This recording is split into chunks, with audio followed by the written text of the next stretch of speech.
Bonjour et bienvenue sur le Coin Start, le coin où on redécouvre le monde de la data. Aujourd'hui, c'est le jour 97 de notre challenge 100 jours de machine learning. Et depuis le début de ce challenge, on a travaillé principalement sur des données structurées. En gros, on avait toujours une table avec en ligne des individus et en colonne des variables. Et en général, ces variables étaient soit quantitatives, soit qualitatives, soit des données temporelles, parce qu'on a fait pas mal de modèles. Régression logistique, linéaire, H, GACH, ARIMA avec ECM. Bref, on a fait tous ces modèles-là sur des données qui étaient structurées, bien définies, qu'on pouvait facilement manipuler. Or, dans la vraie vie, de plus en plus, les données ne sont pas toujours structurées. Et si vous souhaitez finaliser la transition avec succès de 0 à 1 en matière de data science, comme je vous l'ai promis en début de ce challenge, il faut également avoir une vision sur les données non structurées parce que de plus en plus dans la vraie vie, on a majoritairement des données non structurées. Plus de 86% des données aujourd'hui sont des données non structurées. Donc, il faut que vous appreniez à comprendre c'est quoi des données non structurées, comment est-ce qu'on les analyse, comment est-ce qu'on peut mettre en place des modèles de prédiction classiques sur ces données-là, même si parfois sur des données non structurées, c'est souvent des modèles de deep learning qui marchent le mieux. En général, lorsqu'on parle de données non structurées, on parle de quoi? On parle de tweets, on parle de photos, on parle d'images, on parle de vidéos, on parle de textes. Bref, toutes ces données-là sont des données non structurées qui abondent sur Internet, qu'on peut mettre en place pour pouvoir améliorer les performances de nos modèles. Je vous donne un exemple simple. Aujourd'hui, en banque, on s'intéresse de plus en plus à la prise en compte des données climatiques dans les modèles de risque de crédit. Comment est-ce qu'on va intégrer le climat dans la gestion des risques de la banque? C'est une problématique très importante. Et à ce stade, on n'a pas de données. Et moi, je suis convaincue que avec des données non structurées disponibles sur Internet, on peut déjà commencer à faire des choses. C'est pour ça qu'en tant que data scientist aujourd'hui, il faut que vous commenciez déjà à comprendre c'est quoi des données non structurées. Comment est-ce qu'on exploite du texte? Comment est-ce qu'on exploite des images? Même quand on veut octroyer des crédits aux clients, si on veut mettre en place des scores, on peut enrichir nos scores avec des données non structurées disponibles sur Internet. C'est pour ça que c'est important pour vous, aujourd'hui, si vous vous formez en data science, d'avoir une vision sur les données non structurées pour finaliser la transition de 0 à 1. Donc, les données non structurées les plus utilisées sont les images, le texte, l'audio, la vidéo. Et un autre exemple pour que vous voyez davantage l'importance de traiter des données non structurées, c'est pour pouvoir détecter des maladies comme le cancer. En général, on se base sur des scanners, sur des radios des patients. Et les radios, c'est souvent des images, en fait. Vous voyez, comment est-ce que vous exploitez ces données pour pouvoir mettre en place des modèles de machine learning classiques pour pouvoir prédire si un patient a une maladie ou pas. Donc, il faut connaître comment est-ce qu'on crée des images parce qu'en général, on va se baser sur le scanner des patients pour pouvoir faire ces modèles de prédiction. Maintenant, comment est-ce qu'on exploite ces données non structurées pour pouvoir faire des modèles de machine learning? En général, moi, je les découpe en 3 étapes essentielles ou 4 à voir.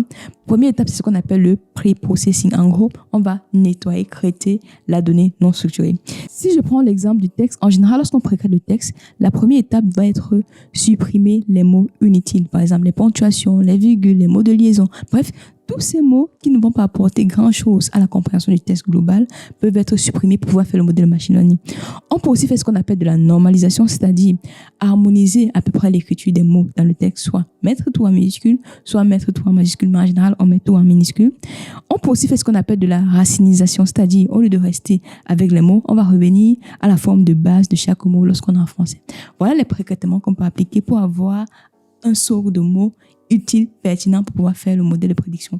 Donc, pré-traitement, première étape, lorsqu'on veut travailler sur les données non structurées, première étape, on va toujours pré-traiter. Si je prends par exemple le cas des images, en général, pour faire des modèles de machine learning, lorsqu'on veut pré-traiter les images, ce qu'on fait souvent, c'est on remet les images en gris, on peut zoomer l'image, on peut recadrer l'image, redimensionner l'image. Bref, on peut normaliser les pixels de l'image pour faire du pré-traitement. Donc, première étape qui est souvent commune à toutes les données non structurées, c'est le pré-traitement pour enlever le bruit et conserver l'information la plus pertinente. Ça, c'est la première étape. Une fois que j'ai pré-traité les données non structurées, que ce soit le texte ou encore l'image, la deuxième étape clé, ce sera transformer ces données pré-traitées en données numériques qu'on peut utiliser pour mettre en place des modèles de machine learning classiques. Donc, une fois que je pré-traite, maintenant, je transforme cela en feature numérique. Si je prends par exemple le cas du texte, une fois qu'on a fini de pré-traiter, prochaine étape, on peut appliquer les algorithmes comme TF-IDF, Back of Word, Use, BERT pour pouvoir transformer le texte initial en feature numérique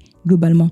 Et lorsque j'arrive à le faire, prochaine étape, j'utilise ces features numériques pour pouvoir mettre en place les approches classiques que vous connaissez, ACP, K-means, CAH, régression logistique, bref, Les features numériques que j'aurai extraites avec des méthodes bien précises qu'on verra dans la suite de ce challenge me permettront de mettre en place un algorithme mathématique pour faire soit du clustering, soit de la prédiction.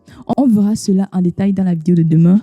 L'objectif de cette vidéo, c'est de vous donner l'intuition derrière les données non structurées. Vous dire, c'est possible de travailler avec des données non structurées. Il faut avoir les étapes en tête. Première étape, je commence donc par précréter. Tout va dépendre du type. Si c'est le texte, on peut enlever les mots inutiles. On peut revenir à la racine, on enlève les virgules, les ponctuations, etc. Une fois que j'ai précrété, deuxième étape, je vais extraire des features numériques. Je vous montrerai comment demain, TF, IDF, Back-Forward, si ce sont des textes, pardon. J'applique des méthodes pour pouvoir extraire des features numériques de mon texte. Lorsque j'ai fixé ces features numériques, maintenant, je peux mettre en place du clustering. Maintenant, je peux mettre en place un apprentissage supervisé ou encore non supervisé avec les approches que vous connaissez déjà.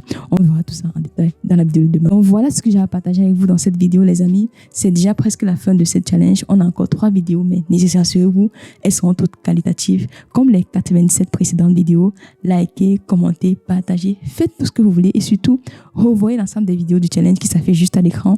Prenez bien soin de vous et on se donne rendez-vous demain pour la suite de ce challenge. Bye.